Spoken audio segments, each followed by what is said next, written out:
Ooh, suddenly soundtracks are here to provide you.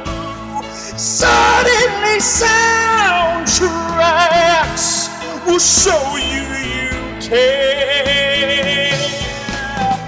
Oh, be more the soundtrack inside you with sweet understanding. Oh, with sweet understanding. With sweet understanding. Soundtracks are your friend.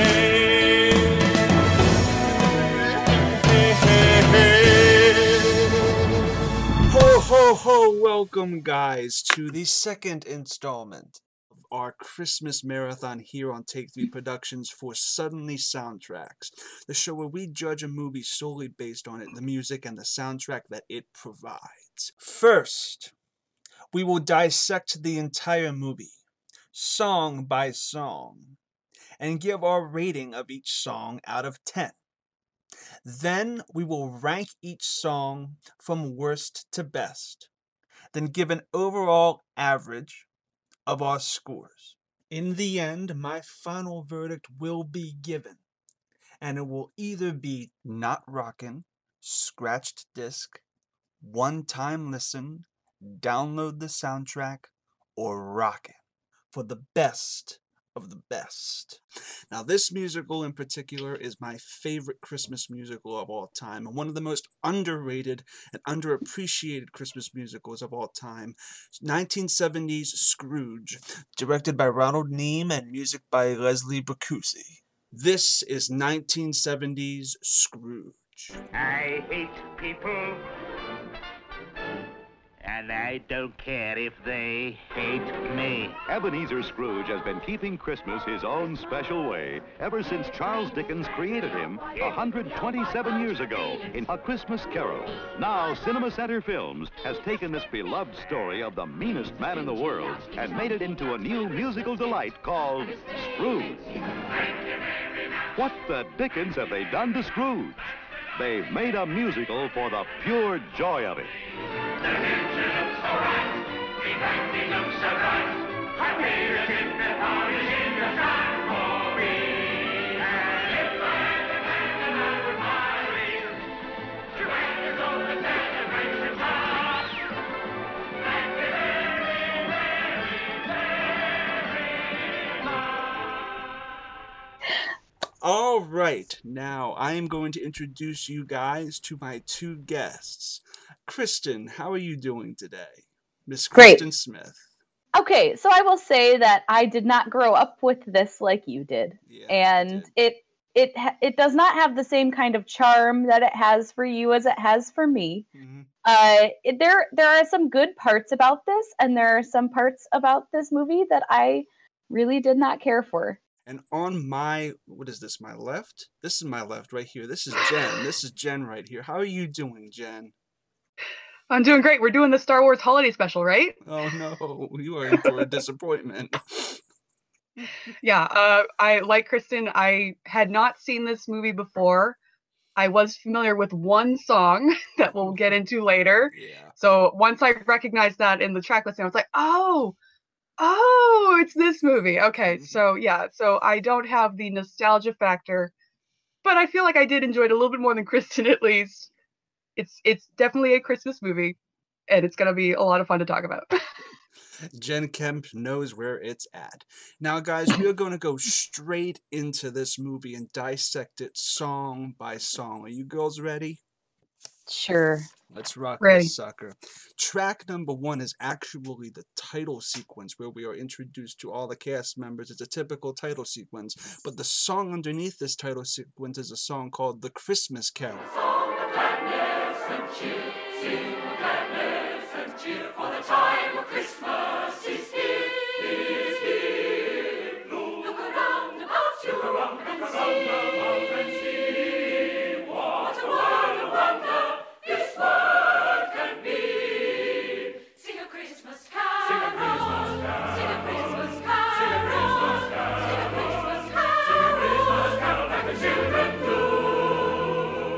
I mean, it's a very beautiful little piece with choirs and harmonies. It sounds like a kind of church, high school kind of children's choir that just reeks of beauty and is a great way to start off this epic Christmas musical. Kristen, what were your thoughts on this song, A Christmas Carol? I'm pretty much a sucker for any good choral arrangements, and this was a really nice choral arrangement. It had some really great moments of like 5-part harmonies and like really solid overall like vocalization and everything. I really thought that they did a great job with this, and I liked it too because there's like undertones of Christmas carols, older Christmas carols in these songs, and especially this one where you can kind of pick up like, oh, that's like Here We Now of Christmas is in there, and so they like merge some like familiar Christmas carols into these new ones.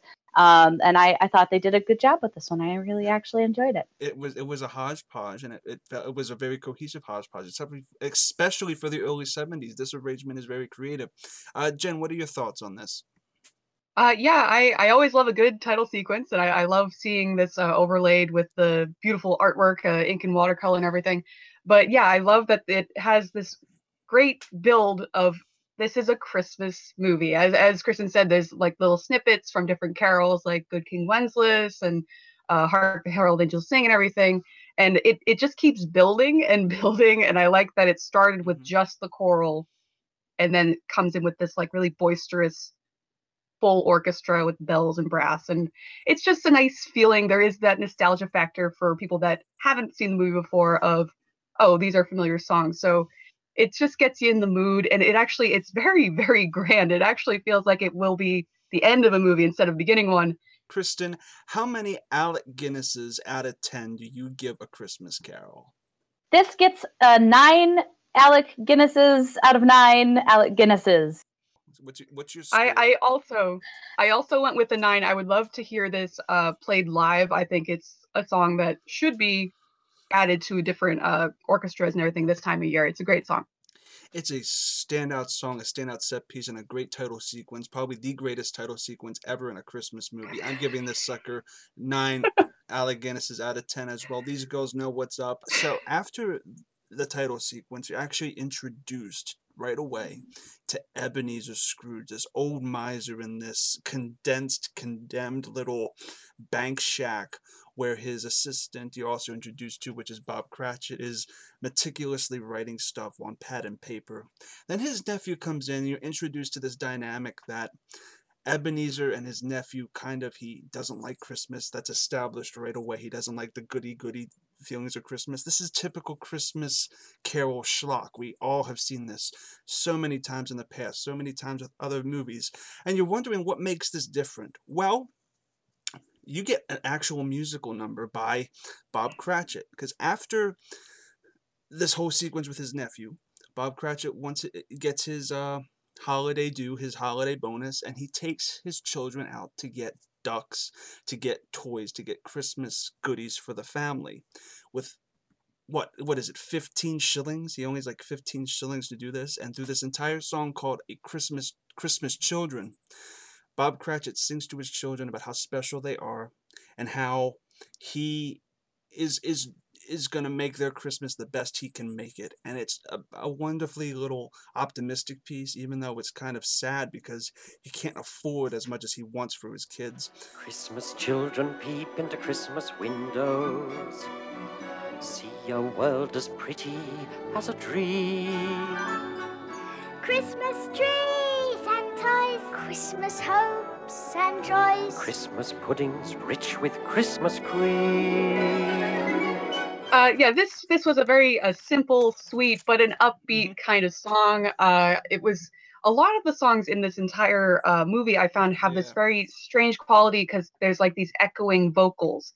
And for this one, it really gave it this mystical quality because he was kind of treating Christmas like there's this magic spell and like Christmas kind of turns everyone into that child within kind of thing. So it was a good way of establishing the character of Bob Cratchit, and they did a good job of countering him with, we saw some like, while he's getting excited about just the tiniest little things, we're seeing a richer man start kind of throwing a fuss over the cost of something that he totally doesn't need. So it was a nice way of setting up this character, and the children are cute, and yeah, it's a nice building little melody. So.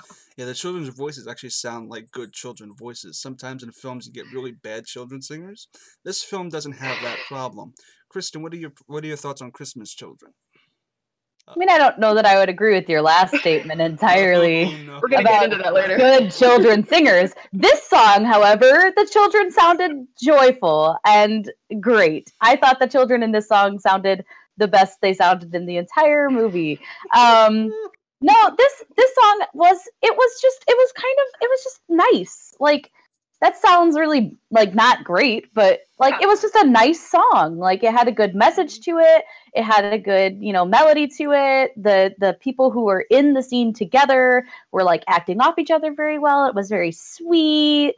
And overall, like, I mean, sometimes you just need a nice, cute little song between a dad and his kids. Like, it was a nice song. Christmas dreams at night. It's so beautiful. It's so catchy. I'm giving this 8 Alec Guinnesses out of 10 because, honestly, it's a great song, but it's kind of forgettable to me in my taste. It's okay, but, I mean, I don't sing this as much as some of the others we're going to get to. Kristen, what's your final rating of Christmas Children? I actually also had it at an 8. I'm dipping just a little bit. I'm going down to 6, but it's mostly because I feel like I enjoyed the idea of the song and the execution of it more than the actual song itself. I like what they were trying to do. Like you said, it didn't really stick in my mind. This was one that I had to go back and listen to again afterwards. I just remembered there was a song where Bob Cratchit sang to his kids. So I remember the scene, but I didn't actually remember the song until I went back and listened. So that's why it dropped down to a 6. After that whole sequence, we cut back to Ebenezer Scrooge, and he's locking up his bank place. I think it's a bank. Does he? Yeah, because he's a tax collector. It's like a loan. Yeah, it's a loan office. It's a loan office. Building a loan. He locks it up. And he's and then he is on his way back home, and he's constantly barraged by the Christmas spirit. And he's enraged by it. He hates it. And then we get one of the single catchiest numbers in the entire movie, called I Hate People. Poppycock, balderdash, blah, scavengers and sycophants and flatterers and fools, Pharisees and parasites and hypocrites and ghouls, calculating swindlers, prevaricating frauds, perpetrating evil as they roam the earth in hordes, feeding on their fellow men, reaping rich rewards, contaminating everything they see, corrupting honest men like me. The title of the song is essentially what it means. He loathes everybody in this town, and loathes everybody that he has to, and it's established that he is a tax collector, he's a loan collector. And during this song, he gets those loans from people whether they want them or not. I hate people. I hate people. People are despicable creatures, loathsome, inexplicable creatures, good for nothing, kickable creatures. I hate people. And he's established to being a huge dick, and this entire song is like a character piece, because it engulfs the entire spirit of the movie. This first act, this gives you who Ebenezer is, what he hates, and he hates everybody around him. There's a reason he does, and we'll get to that. But this is the turning point of the movie where you understand why he hates the people and who he hates and what his motivations are. Jen, what are your thoughts on I Hate People? I also hate people, but I love this song. This is like the anthem for anyone who's ever been in a shopping mall in the month of December. So yeah, it did a great job of establishing how Scrooge views himself and views other people. Like there's, as a former English major, there is some great vocabulary in the song. Yes, it was really fascinating going back and actually watching the lyrics. Because specifically, he's calling out the bad faults of everyone else, but then he views himself as an honest man, and he's actually like doing a service of giving people these loans. And there's a line that says, the situations like this are of interest to me. So just the irony of that line, because it's like, oh, he's collecting interest, and then he's also interested. I loved it. It was a great song. It's really funny. He does a great job of performing it. So yeah, it's a great song. I love it so much. Kristen, are you on our boat?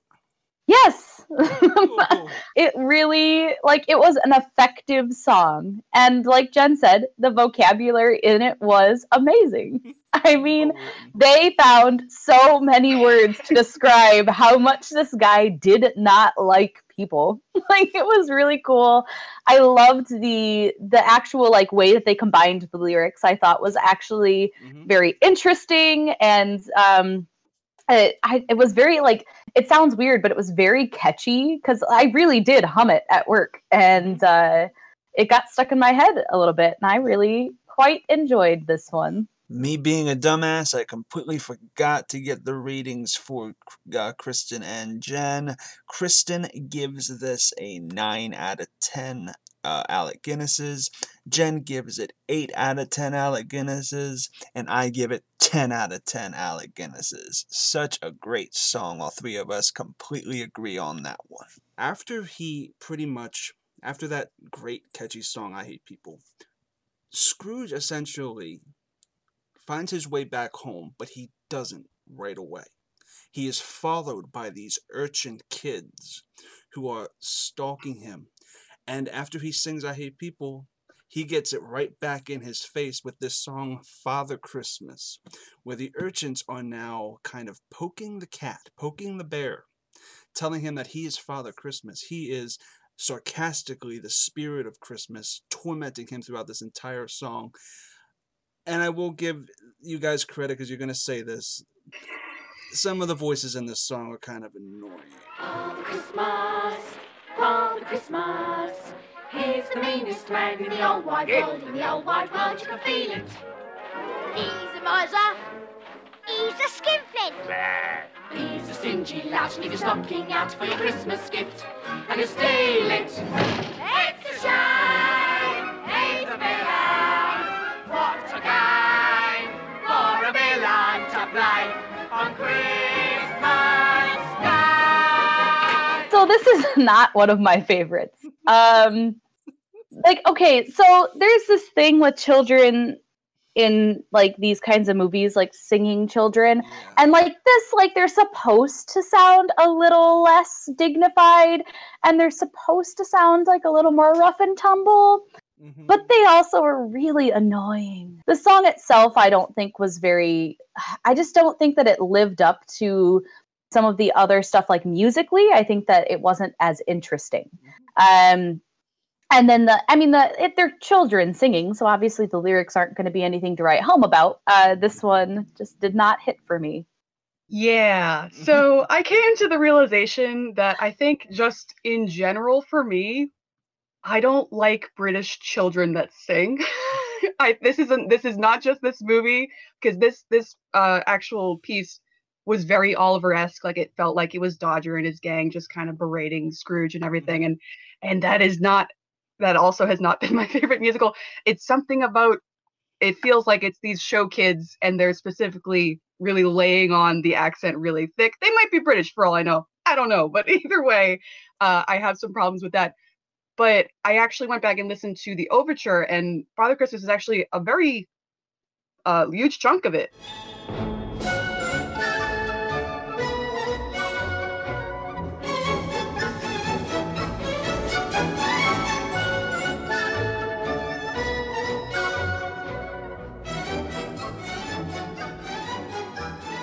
And I really like the melody in the overture, but once those kids start singing, I have some problems. But they did they did what they were supposed to do.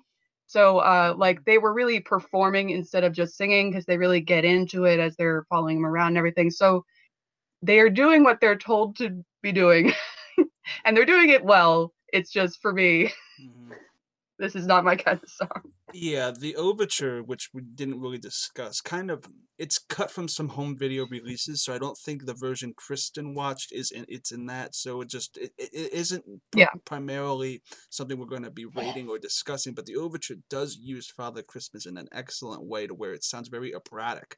The riff of Father Christmas is fantastic. How it was arranged vocally leaves a lot to be desired. And for me, Father Christmas has a solid 7 out of 10 Alec Guinnesses. Kristen, how do you rate Father Christmas?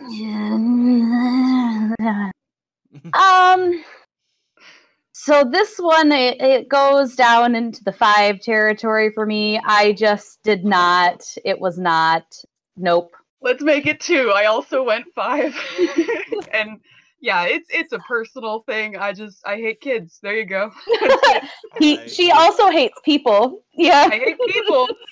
I hate people, but I like to sing about them, but the kids can't sing. All right, Father Christmas was a very mixed bag. But something that is a very, very this movie does interestingly is it actually has Alec Guinness, who plays Jacob Marley, sing.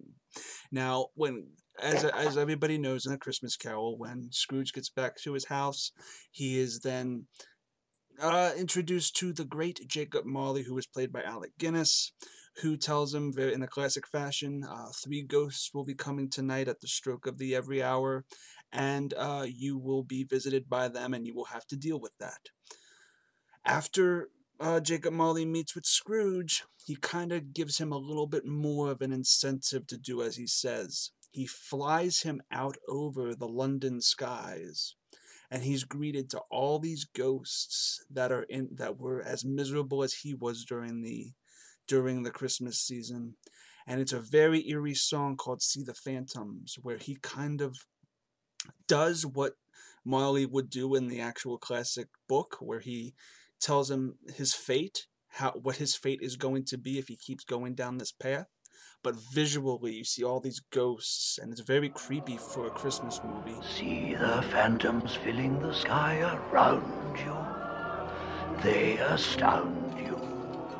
I can tell. Yeah, once I hit this scene, I was like, this took a turn, because these ghosts are creepy. Like, this is a very short song. Because it's more Shatner-esque than an actual song, but it works because Alec Guinness, he has this very gravelly, sinister tone to his voice as he's doing it, and yeah, those are some creepy ghost effects. I swear I saw one wearing a leather face mask. Oh my god! Yes.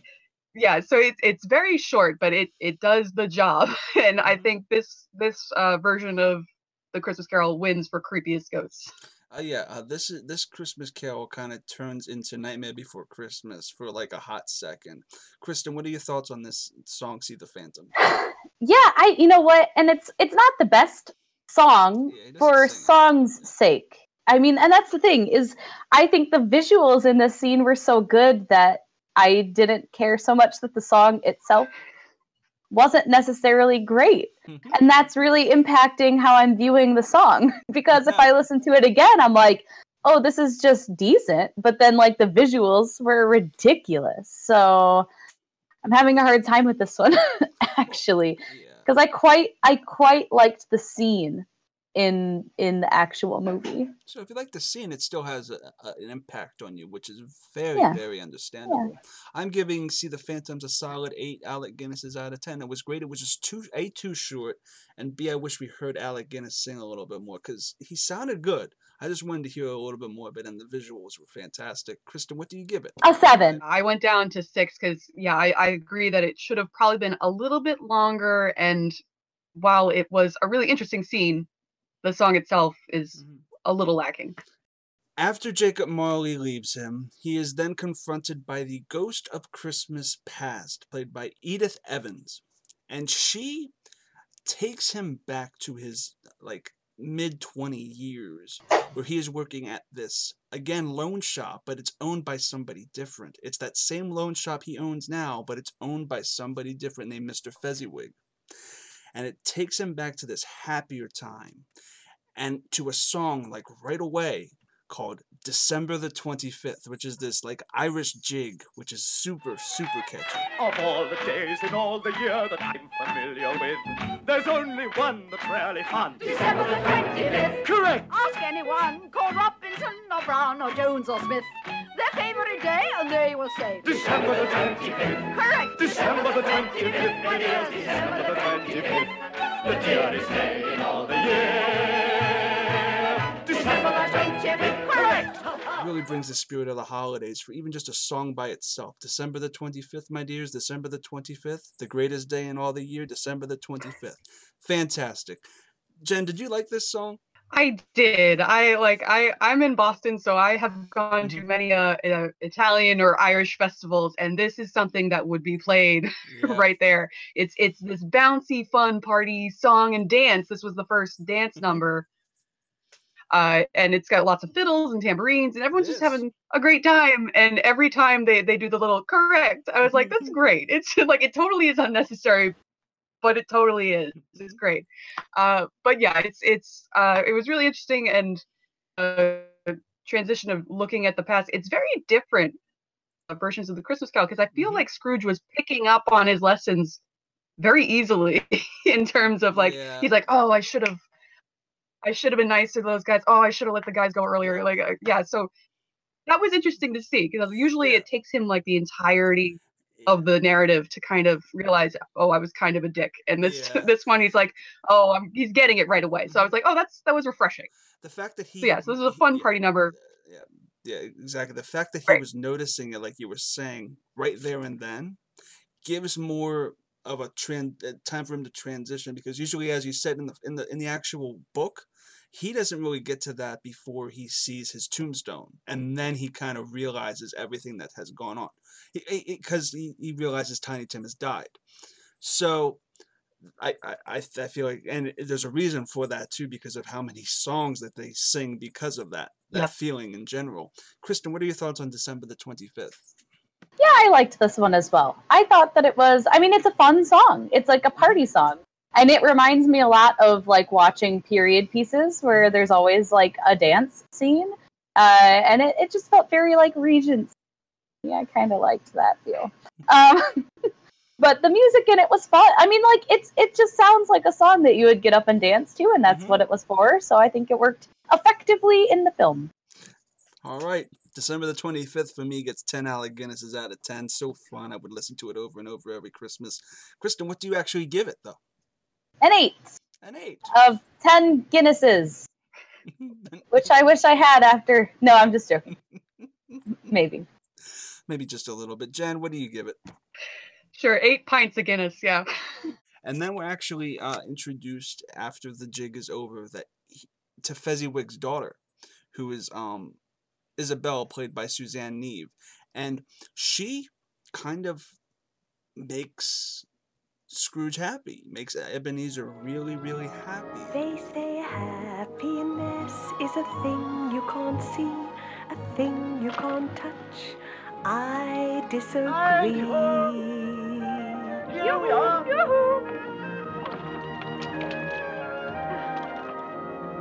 Happiness is standing beside me. I can see him, he can see me. This is where she kind of sings her happiness of being with him.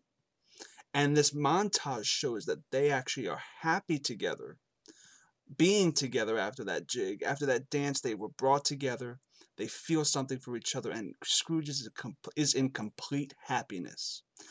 It also establishes that she loves Scrooge for who he is, and that Scrooge is kind of getting distracted by the money that he's gaining and the riches that he is getting, instead of focusing on the feelings that he has for her. And it's causing a rift. At the end, it does cause a little bit of a rift, and we'll get to that. Jen, what are your thoughts on Happiness?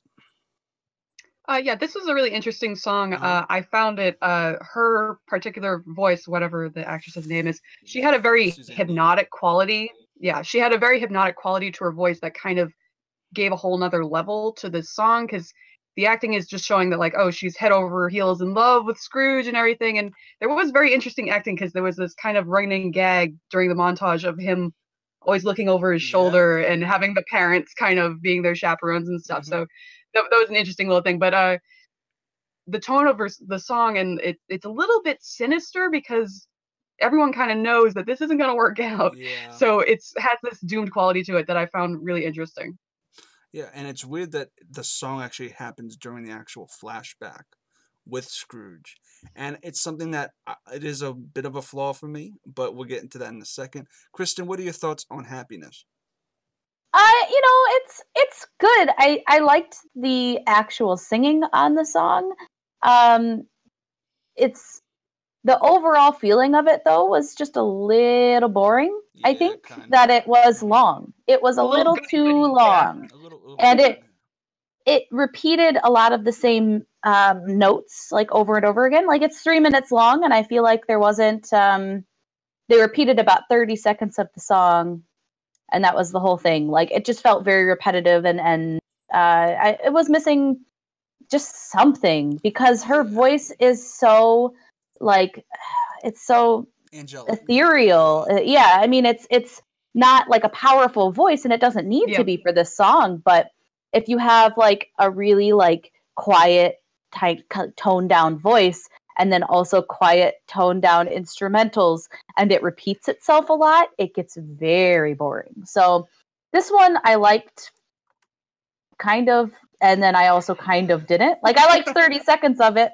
And you're like, okay. Yeah. I have a bit of mixed feelings with it too, kind of. I would say that it is a flashback within a flashback, literally. It's a flashback. Yep. It's a 2-minute song in the middle of a flashback. It's a 3-minute song. It's a 3-minute song. It's a 3-minute song.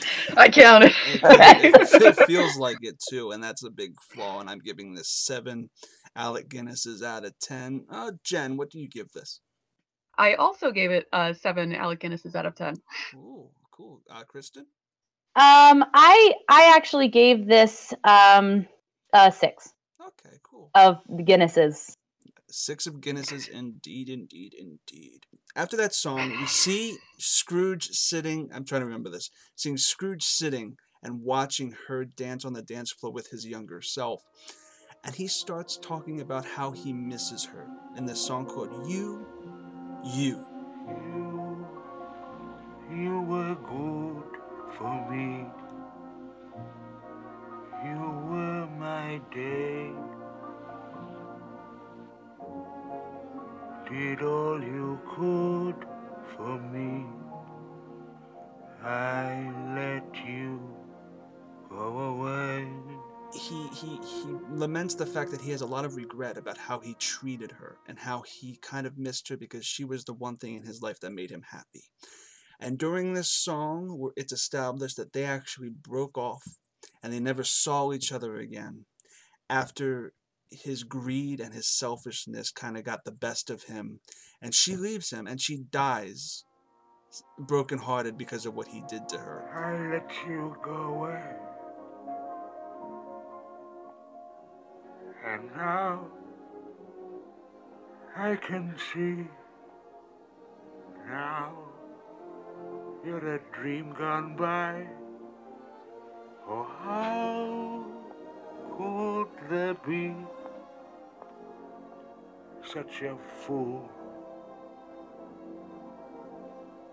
as I? So this song I actually really liked. I thought the instrumentals of it were just gorgeous. I mean, there's some really nice strings on here. It's very like quiet, but then there's a build to it in the middle, and it just works really well. And I'm not the biggest fan of Albert's voice singing wise, but I think that the emotion in the song serves his voice well, and it's one of the best uses of his vocal talent on this entire soundtrack. And there's a lot of sentimentality to it. There's a lot of emotion. And even just listening to it, you hear the emotion in the song as opposed to just seeing it when you watch the movie. So I really enjoyed this one. Yeah, also note that in the soundtrack, it's actually an extended, uncut version. The actual film, you kind of starts before Happiness and kind of bookends it. so it's kind of like a mini medley in the movie. But anyway, Jen, what are your thoughts? Yes, I also definitely enjoyed this song. I think it was the most emotionally charged song on the soundtrack. And it was a really nice companion piece because it's kind of like a bookmark around happiness. So you're getting all of that lovey-dovey stuff in the middle, but then it's not going to end well on the other side. But I loved because it is also, there's a little bit of singing, and then they have that scene where they have the breakup, and she has a great line of symbolically weighing the wedding ring against herself, and she goes, "I weigh very little against the coins." I was like, that was a baller move. I love that. But yeah, it's Alec Guinness, and not Alec Guinness, Albert Finney. Albert Finney. He doesn't have the strongest voice, but it does work with this one. It's very soft, and it's almost like this whispering prayer of regret, and it was very emotionally charged. So yeah, this was a great song. Exactly. And this scene gets a perfect 10 out of 10 Alec Guinnesses for me. Kristen, what do you give this? This is a 9. A 9 Guinnesses of Alec out of 10 Guinnesses of Alec. This is going to be great. Jen, what do you rate this? This was also a 9 for me. The song itself would probably be a 10, but it's just Albert Finney's voice itself. It works for the song, so it's a 9, but had it been like this, I could see someone with a really good voice singing this and becoming a 10. My gosh. But for now, it is a 9. Yeah, I'm with Jen on this one. If it had a strong vocal talent at the head, it would have been a higher score. Yeah, it's a really good song. Don't get distracted by the odd title, which is just U.U. It's a great song. After the flashback to the past, he is greeted again, typically in typical Christmas Christmas Carol fashion, by the ghost of Christmas Present, played by the fantastic Kenneth Moore. He's this big, burly guy with a big beard, and he's jolly. You know the Ghost of Christmas Present. He's one of the most iconic ghosts from A Christmas Carol, one of the most iconic things ever from American literature. He's awesome. And he sings this song called I Like Life, and Life Likes Me, establishing that he is the ghost that likes and is a positive, happy influence. And it gives, after we go from UU, which is very depressing for Scrooge, it lifts his spirits back up. I like songs, I like dance, I hear music and I'm in a trance. Tra-la-la, pa-pa, chances are we shall get up and prance. Where there's music and laughter, happiness is rife. Why? Why? Because I like life. It is a fun song, and I think it's what it needs to be for the time that it's at. I think there's parts of it that I don't know. I think I want to like it, and then there's parts of it that I just don't care for. I can't remember what specifically about it. I just really didn't quite like, and I think part of it is the lyrics are not my favorite. But then the instrumentals of this song I think are really nice. So it's like a middle of the road for me. I want to like it more than I end up actually. Yeah, I like Life. I like this song.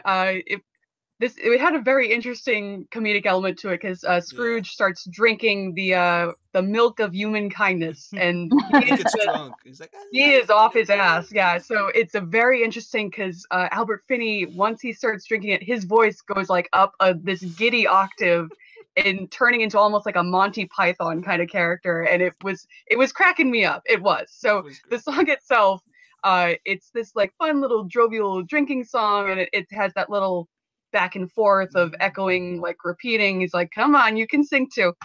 So yeah, it feels like a lost song from a Rankin Bass Christmas special, just because there's so much of the kind of talky kind of stuff. But yeah, it ends really strangely because they violently crash. And I feel like they learned how to do the whole rigging of flying to do the phantoms and everything. Like, hey, let's go do it again. So yeah, they violently crash through a window and then continue drinkingly singing outside. So yeah, it's an interesting song. It's very funny. It's a funny scene. I love this song, and I'm giving this is one of my favorites. 10 out of 10 Alec Guinnesses. Kristen, what do you give this? Oh goodness. I don't want to say. Oh, go for it. I'm just gonna give it a 7. Cool. It's awesome. It's honest. He's crying on the inside, I think. I'm sad. I'm sad on the inside. Apparently, I don't like life. I hate people, though. and this also, this is pretty much here to give a good bookend at the end with the finale. Anyway, Jen, what are your thoughts? What's your ranking on I Like Life? Yeah, I also landed on 7. I don't feel too bad about that. I'm pretty confident where that landed. It's a fun song. It's just, yeah, it when it comes back later, we'll get a little bit better. Correct. That's one of the best things in the movie. But then I dread this next song. I really, really dread what these girls are gonna. These girls have hammers and they're gonna demolish this one. So after I Like Life, the whole positivity goes out the door when Ebenezer realizes how bad of a situation Bob Cratchit is in. And we're introduced to the Cratchit family again. And they're around the table about to eat their small turkey that they were... Was it a turkey or a duck that they turkey. bought? Yeah, A turkey. Turkey. Never mind, it's a goose. And instead of a prayer, they have Tiny Tim sing for them in this song called The Beautiful Day. On this beautiful winter's morning, if my wish could come true somehow, then the beautiful day that I dream about would be here and now. I think it's a beautiful idea. I think, yeah, and as I said before, I have some problems with British singing children. Like, when it's not a child I know, I'm having a little trouble connecting. But the actual idea of the song, the concept of the song, I'm on board with. I think it's great. It's a very hopeful song, but it has this twinge of sorrow that everything's going to turn out real right for this family. And there's this moment where I think it's towards the end of the song, they do a cut to the parents and the siblings watching Tiny Tim sing. And it's kind of heartbreaking because you can see it in their eyes that they know that this poor kid is not long for this world. And like they even said that Tiny Tim and the little girl, who I don't even know if she has a name, but they came in after being outside all day and singing to try to get some more money for the family. So this is like what he does on a daily basis. And it's a heartbreaking song in more ways than one for me, because I have problems with kids singing, but it's a great idea, and I think it's no harm to the kid. It's me. It's not you, it's me. It's a beautiful something. No, it's fine. It's cute. It's got a good heart to it. The music is not the best. The vocals are really not great. Okay, let me say this right now. There are some really great child singers out there. This kid is not one of them.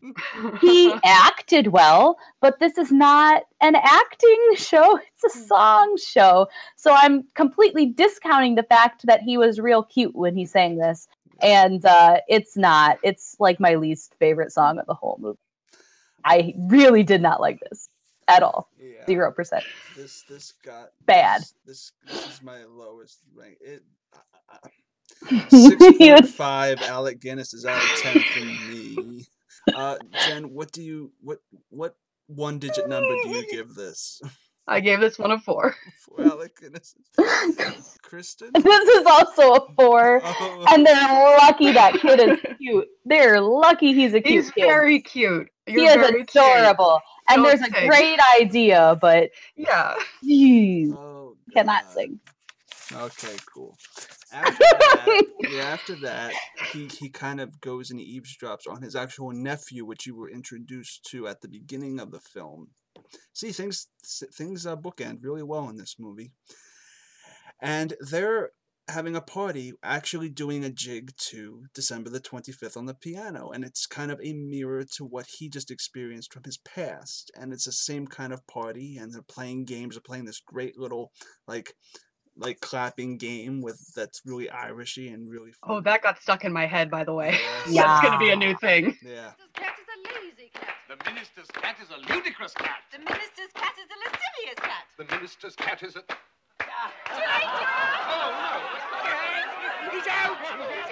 Anyway, but after that, he realizes that this whole party makes him feel like he's back in that place. And there's a reprise of Happiness sung by the late Isabel in his ear. She's kind of like a phantom kind of ear to him. He hears her voice, and then he starts to sing along to it.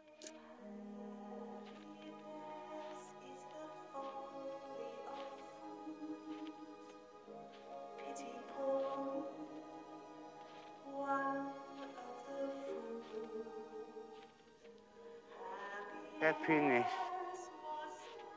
is standing beside me. I could see her. She could see me. This does what the first song does to a better extent, because Scrooge is singing it, and it's showcasing how he feels in this moment, which is important because the first one was how Isabel was feeling during the moment, and you don't really get to see Isabel that much during the film, so this was more empowering to me. Kristen, what are your thoughts on this reprise? One of many in this film. One of many times where I will say the reprise is better than the first time around. One, it was shorter, so there was less of a repetitive nature to the track. Also, they started it out with this really kind of like trilling piano, and I thought that was just really beautiful. It like reminded me of like snow falling. It was very solemn, and just felt like it set a very distinctive mood. And then you had the haunting vocals in there as well, and then you had Scrooge come in again when he's being more emotive. I think his voice works much better than in other cases. But yeah, I thought that this worked really well, just with the overall atmosphere, and the music and the vocals together I thought worked perfectly, and it was 1 minute long. It was beautiful. 1 minute long. You were clocking every single one of these. She also probably has the iTunes playlist. I do. I have it open. I'm looking. Oh yeah, this was she nailed the head on the hammer. For whatever reason, the reprises of these songs are really damn good, and they oversee a lot of the original versions that are actually in the movie. Jen, what are your thoughts on Happiness, the reprise? Yeah, I agree that this version is the superior version. It's slowed down the tempo a little bit, so you can really get into the emotions, and having Isabel just kind of ringing in his ears almost of being his new conscience as he's learning all these lessons. It was really well done. It's very short, but it does exactly what it needs to do. But we did need the original version of Happiness to have that change and to really get this impact. We needed that joyful, sweet, a little lovey-dovey version to really have this one hit home like it did. So they both did their job beautifully. 110%. Again, we needed the first version, but it was a little overlong. I think all three of us can agree on that. Happiness, the reprise, unlike the first one, gets a 9 out of 10 at Alec Guinness's. For me, this is really powerful. Kristen, what do you give Happiness, the reprise? I'm gonna give it an 8. It was very good. I remembered a little bit too much about the other version that I didn't quite like as much, but I thought this one was really good. Cool. And Jen, what do you give Happiness? You know the drill. I also landed on an 8 just because it's so short. That's basically it. It's a great little moment of the film, but it is a moment and not really a full-on epic song. Yeah. Exactly. And then after Happiness, to Scrooge's displeasure, because he likes being around the Ghost of Christmas Present, because he likes the happiness that he's getting, kind of gets whisked out out of his own will, and then he's plopped right to experience the Ghost of Christmas Future, who is this eerie, hooded kind of creature, like the Grim Reaper. He's very creepy looking. I would be creeped out if I saw him. And he's whisked into the future, where everybody you were introduced to in the song I Hate People come together and celebrate the death of Ebenezer Scrooge in what is the single greatest song in this entire movie. And all my notes are for this is Yas Queen Slave. Thank you very much Thank you very much. That's the nicest thing that anyone's ever done for me. I'm nice and double Dutch, but my delight is such. I feel as if a losing war's been won for me. And if I had a flag, I'd hang me flag out to add a sort of final victory touch. But since I left me flag at home, I'll simply have to say thank you very, very, very much. Thank you very, very, very much. It's everybody that he was saying he hates singing about the death of Scrooge, and he's completely oblivious to this. Yes, I love this song. This was the song that once I looked at the track list, I was like, I know this one because I have heard this on the radio. It's been used in Christmas commercials, but I did not know the context, and holy shit, that is a completely different meaning. Because if you just listen to it, the lyrics are happy as hell. And this song, that was an intense scene. And he never realizes. That would blew my mind that we never had that moment of realization. Because I was like, he's been learning his lessons really well every single time that one of these things came up. But he never got it this time around.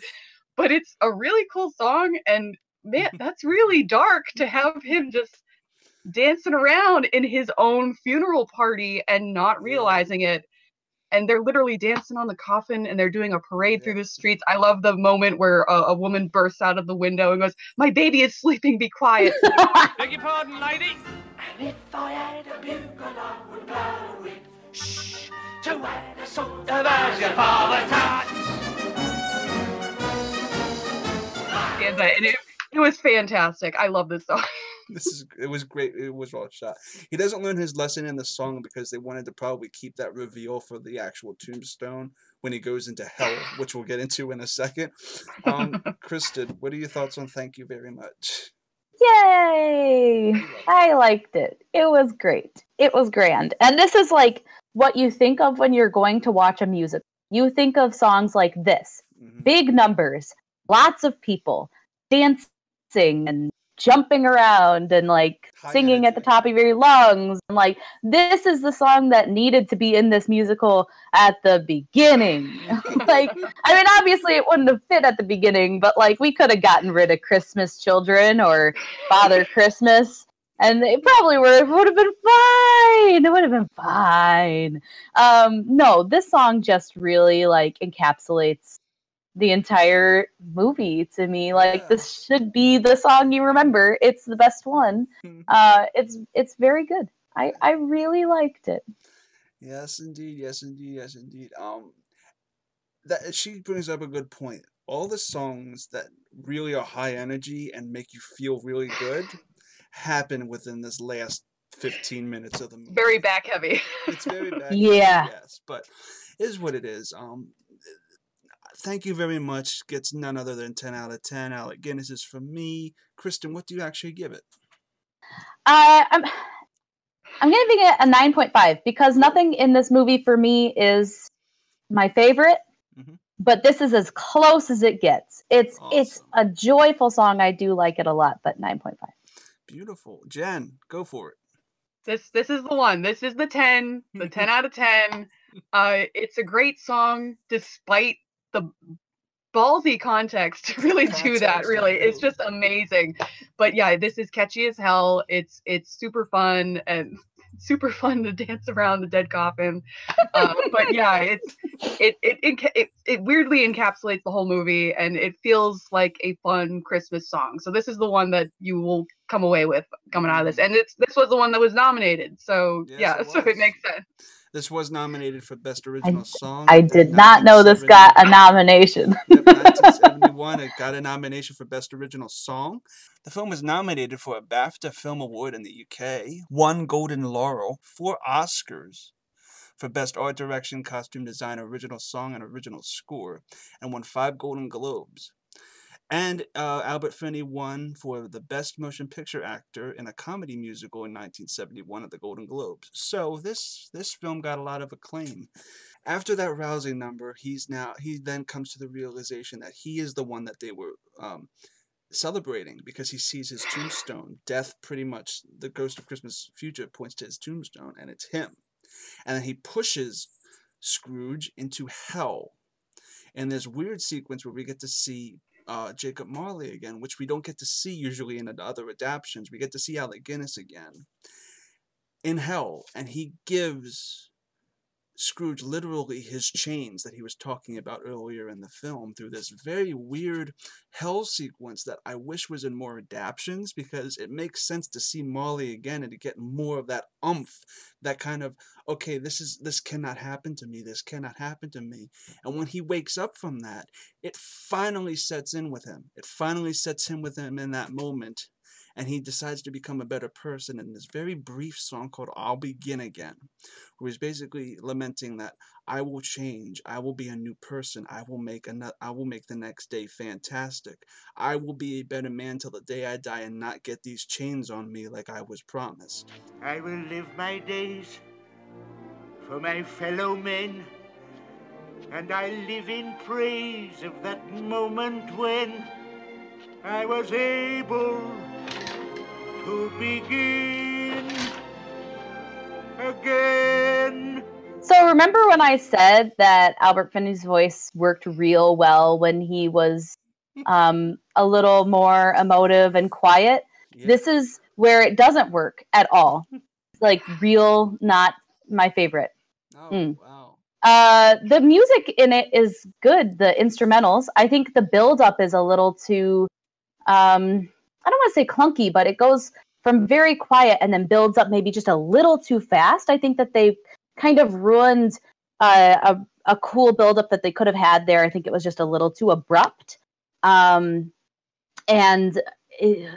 His voice, like, once it gets to that buildup, doesn't have enough to support how grand the instrumental is. And so it ends up bringing the song down almost. Like, it builds up, but then his vocals don't support the instrumental. Yep. And it just really, like, crunches everything down, and I find it not enjoyable after the buildup, which is completely the opposite of what a song like that is supposed to do. And then that last note, like, where, you know, on a Broadway stage, it would be like ooh, not great. Did not like his vocal on that last note. Do not let him hold out notes. It was bad. And I thank the world and remember when I was able to begin again.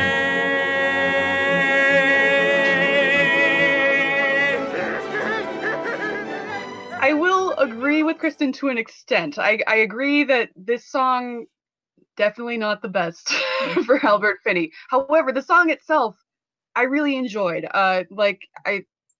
It's very interesting because it's creating this new creed for Scrooge's life, and it's like a promise to change, and he starts out speaking and then he becomes into this awkward singing.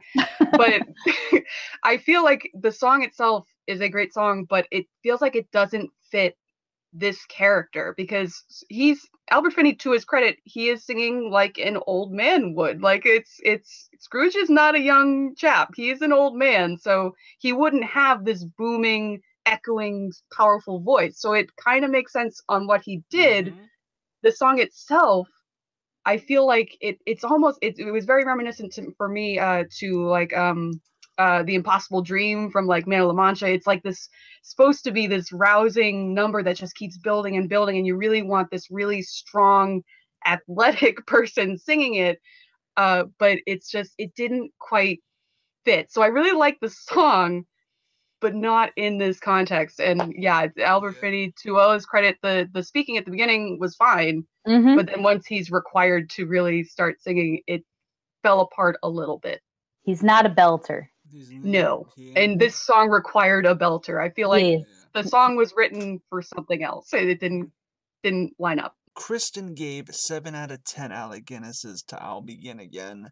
Jen gave 6 out of 10 Alec Guinnesses. I personally gave it 7.5 out of 10 Alec Guinnesses. It is a solid song, but the vocals do leave a lot to be desired. After that, we get into this finale. Now, remember when me, Kristen, and Jen were telling you guys how there were a lot of reprises in this movie? Freaking 3 of them, back to back to back, end this film. We have the finale medley, which is I Like Life, Father Christmas, and Thank You Very Much, all melded into one. It starts off with them singing I Like Life, where basically Scrooge is buying out everybody, and he is getting presents for Tiny Tim and Bob Cratchit and the family. I like life, life likes me, life and I fairly fully agree. Life is fine, life is good, especially mine, which is just as it should be. And then the urchins come in, who were following him and berating him in Father Christmas earlier in the film, singing it again, now not sarcastic. Father Christmas.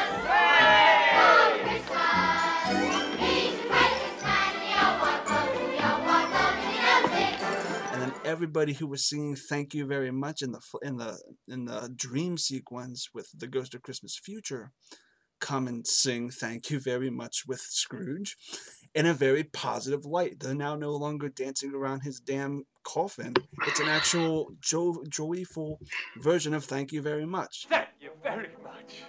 Thank you very much. That's the nicest thing that anyone's ever done for me. It sounds a bit bizarre, but things the way they are, I feel as if another life's begun for me. And that goes for anyone else who owes me money. You can keep it as of this day. All my debts are ended. If I had to come, I'd have to bang it. To end your soul to This entire finale is so feel-good, so great, and it brings the entire movie around musically into a nice, tight little bow, reprising all the songs you might have had issues with and giving them a context that you can get around. Jen, what are your thoughts on this finale medley? Yeah, so this was a classic finale that's huge fanfare, big chorus number, lots of singing and dancing.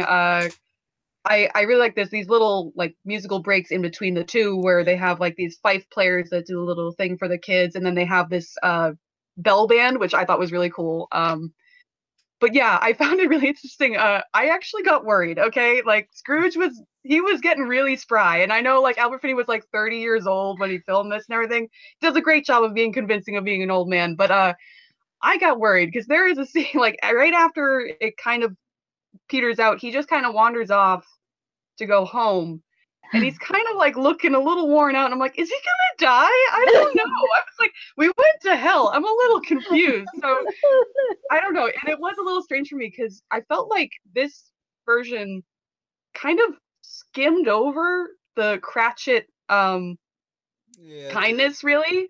It actually felt like there was a bigger impact on his nephew than the actual Cratchit, which is weird because like everyone knows like the Tiny Tim, God blesses everyone. They didn't have him even do that line. So that was interesting. But yeah, like there was a new focus.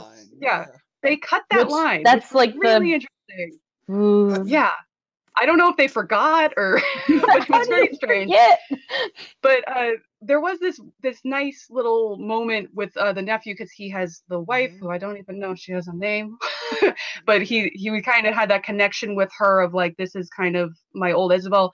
And there was this really strange moment that I realized I haven't really felt it at any other ones because in the old flashbacks he did have a sister where. And in my head, I was like, oh, yeah, it's a nephew. He would have some kind of sibling.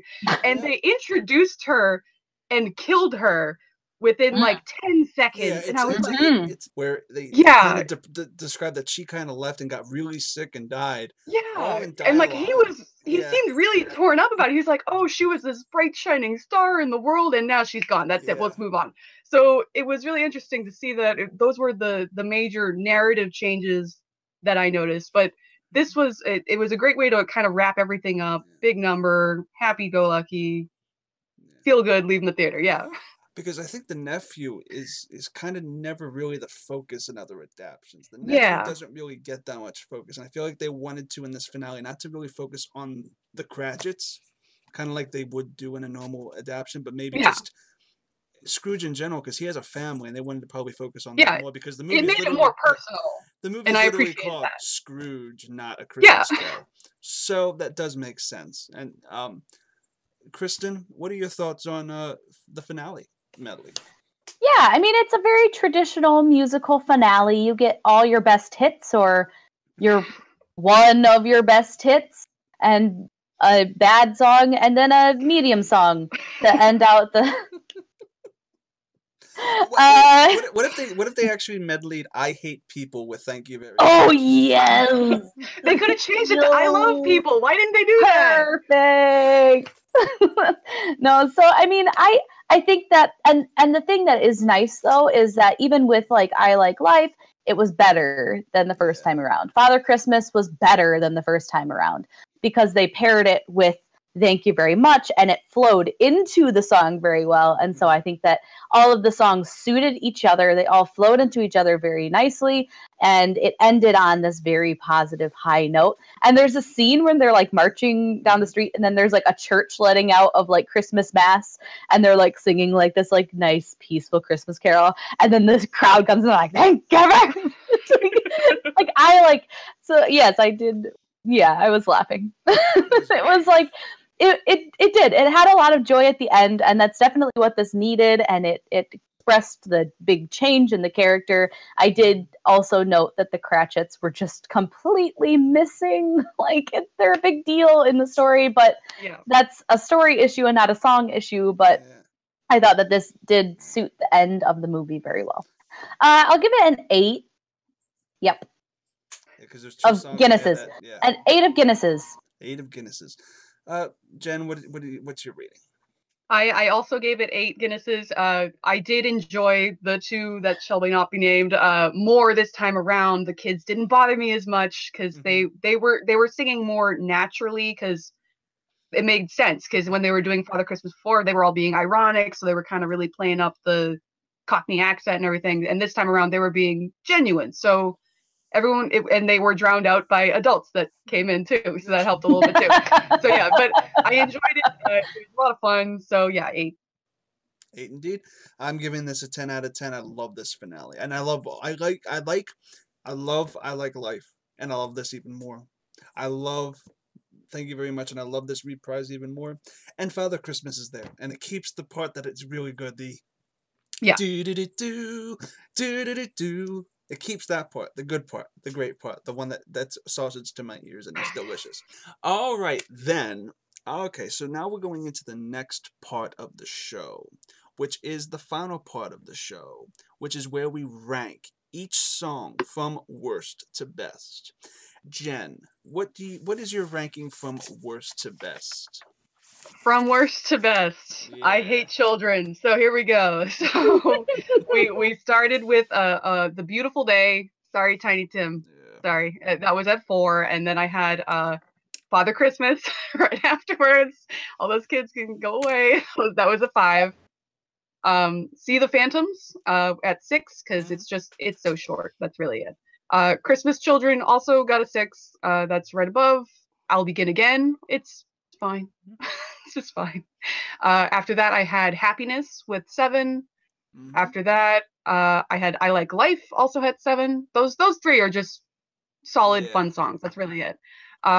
Going next, I had December the 25th, Great Party Song at 8. Then at number 6, I had Happiness, the reprise at 8. That was definitely better than the original one. I feel like I like tragedy. I think that's what's going on here. I like it when they're sadder.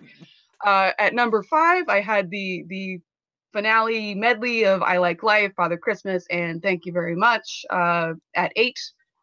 Number 4, I Hate People, but I love this song. That was an 8.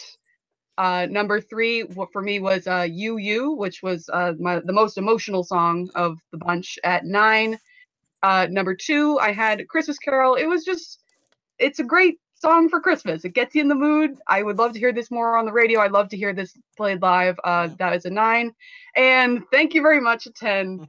Perfect song for this movie. That's the one that I'm still humming after watching it. So yeah. So good. All right, Kristen, let it rip. All right, so All right, so The Beautiful Day, piece of crap, was definitely number 14 at a whopping 4 terrible, terrible points. 13, I had Father Christmas, jumped up to 6. 12, Happiness, also with 6 points. See the Phantoms with 7 points. I Like Life, also with 7 points. Christmas Children's now at number 9. And I'll Begin Again is at number 8 with 7 points. Number 7, December the 25th, 8 points. Happiness, the reprise, 8 points. And now the number 5 is the outro, the I Like Life, Father Christmas, Thank You Very Much, also with 8 points. Number 4, and me and Jen's list was very similar. I hate people. I hate people with 9 points. You ... you ... with 9 points. A Christmas Carol with 9 points, and Thank You Very Much with 9.5. Wow, cool. Awesome. Thank you very much. Me and Jen had almost the same. I know. For me, at the bottom of the heap is again with these two girls, The Beautiful Day. What? Go to hell, Tiny Tim. Poor Tiny Tim. Then I have See the Phantoms, which again, it's a good song, but it kind of it's too short and there are problems with it. Then Christmas Children. You girls really liked it more than I did, actually.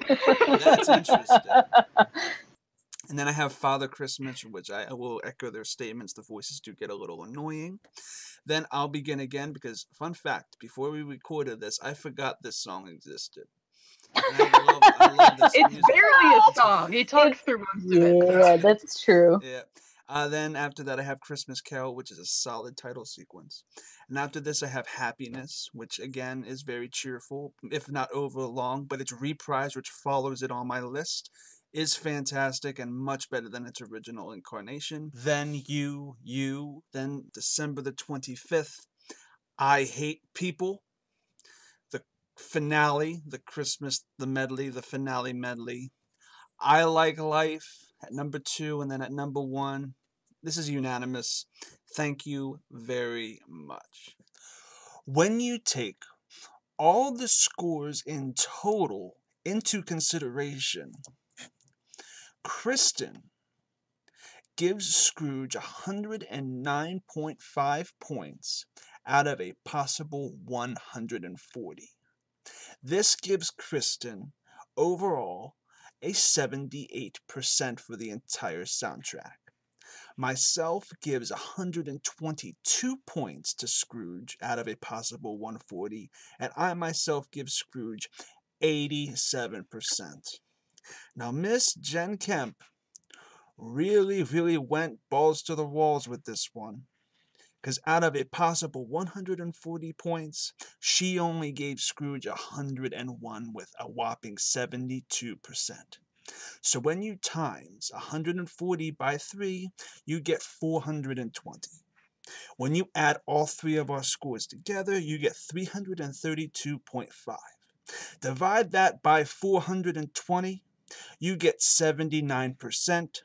Which equates to 7.9 Alec Guinnesses out of 10, which, mother of effing Christ, means that Scrooge is a one-time listen, and I do not agree with this one bit, but this is how the show goes, and rules are rules, damn it! Before we sign out, Kristen, what are your final thoughts on Scrooge? Now, I wish I had seen this earlier, because I think that there's a level of schmaltz and there's a level of corniness that I probably would have appreciated more at a younger age. Now that this is like the first time watching it, there's just a little too much cheese at times, and but I do like that this is probably the darkest this story has ever been. Yeah.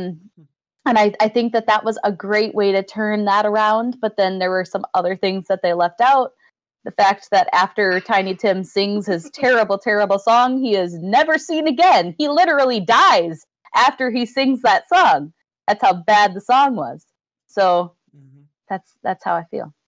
Indeed, that's correct.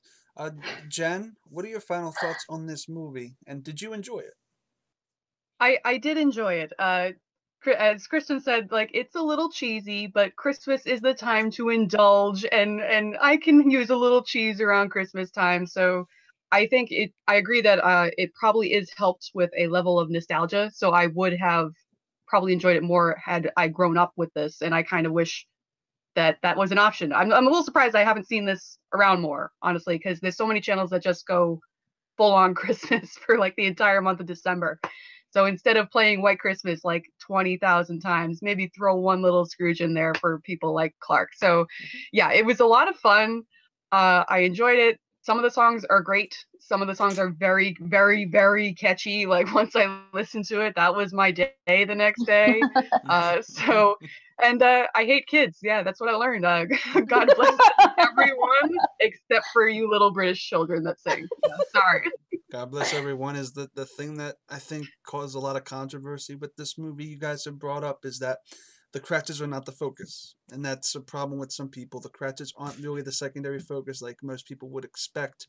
And you don't get as much Tiny Tim as you would expect. But me growing up with this at a young age, Scrooge is, for me, the perfect Christmas musical. Brings the spirit and has great, great songs. I think that I do echo Jen's statements. I wish this was on TV more. I don't think any of us hate this as much as we wouldn't watch this on television with our families. If it was on a Christmas channel, it wouldn't really affect it. And it would probably give more people something to watch since this is an acclaimed adaptation.